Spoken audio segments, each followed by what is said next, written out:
This is the first of a series of theory lessons that I'm going to do on video. This one is for your very first music assignment. I'm going to divide it into each section that you'll find and each concept that you'll find in the first assignment, because there are quite a few. So first of all, it'll be the parts of the staff. Is what we'll work on, which I have behind me. So as follows. Number one, this sign that you see right here, which for the most part denotes high range instruments. That is known as the treble clef. Then, of course, you have the opposite of that, which denotes the lower instruments, which is known as the bass clef. Now, I write it with uppercase letters. That's not important. You can write upper or lowercase. That's just a habit of mine. Okay, but please note that clef, the word clef, only has one F, not two.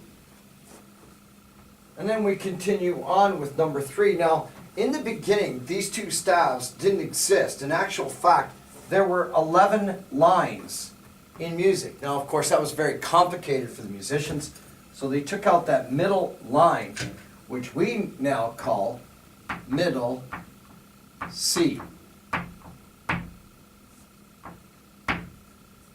Now, in order to create that note, we have to use what is known as a ledger line.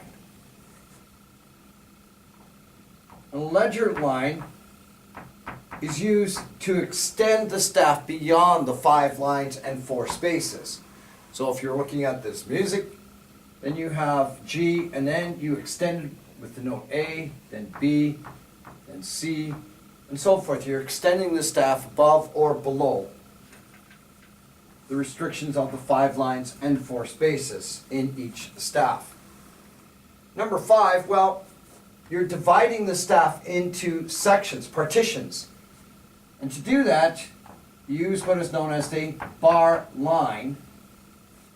And please note, bar line is one word, not two. Spelling does count. Number 5 is a bar. Well, if it's a bar line, then it must divide it into bars. Or another name we give it is measure. It's a bar or measure. Each one of these that you see in the staff. And then finally, the whole thing can be called the grand staff,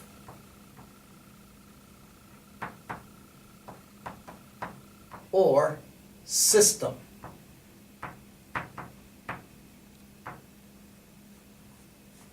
And those are the basic parts of the staff. Okay? Now, we already stipulated that underneath that, this is known as the treble clef, one F.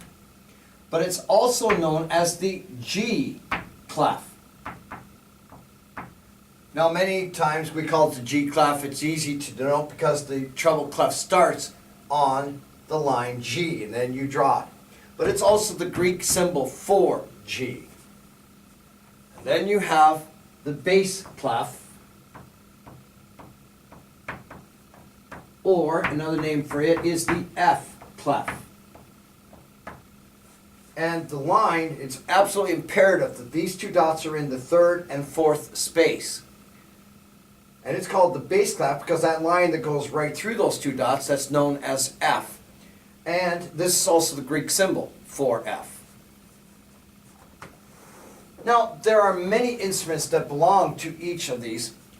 On the worksheet that you have, there are 4 slots, and those are the only 4. You're only required to know 4 instruments. However, it's always good to know more than 4 instruments, because then if you happen to forget one, then you at least can rely on whatever other instruments you've memorized or know. And remember that in the music department, if you look at the back wall, all the instruments are listed right there. You have your woodwind instruments, your brass instruments, and your string instruments. They're all right there. So by all means, use them if you forget how to spell the instruments. But when it comes to the instruments, first of all, and this is in no particular order, I'm just putting them down. You have the piccolo, that has a double C, that's the small instrument within the flute family.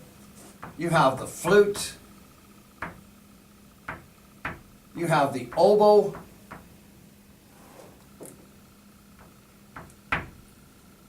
you have an English horn. Believe it or not, that is not what most people think, like a hunting horn or the French horn. The English horn is a double reed instrument like the oboe, except just a little bit bigger. Okay, and then we have the clarinet. We're already up to 5. We have the sax family. The whole family reads treble clef. All saxes read treble clef.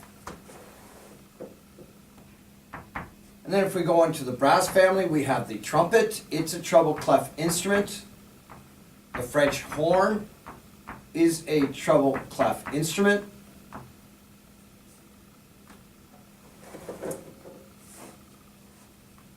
And if we go into the string family, the violin is a treble clef instrument. The guitar is a treble clef instrument.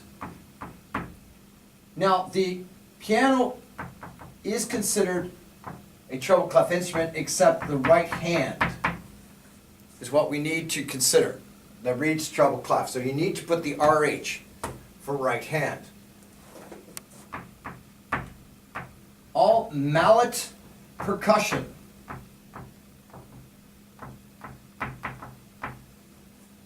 In other words, the vibraphone, the bells, the xylophone, those are all keyboard instruments, or mallet percussion is what we call them.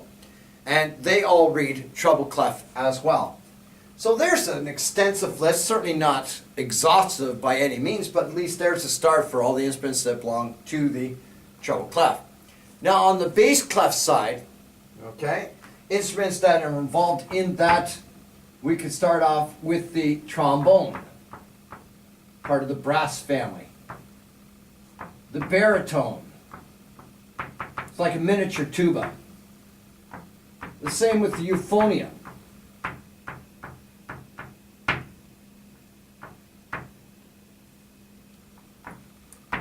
You also have the tuba. Another instrument which is a double reed instrument. It's a large member of the bassoon of the oboe family, and that's the bassoon. Also, the bass guitar, definitely a bass instrument. The left hand of the piano. Again, we make that discernment. That's the left hand. And then I think the final one we'll put down here, especially part of is the timpani. I did forget one other one from the string family, is the double bass. Now there is an answer sheet that's available. It'll be in the rack on the side of the music department. So you can always get this, but I just decided to explain all of the different parts as well as the instruments which belong to all of that. Okay? So that's the first part of the assignment of my first assignment for music. The next part that I'll explain to you is about the staff and lines and spaces and stem direction. That will be the second video on this assignment.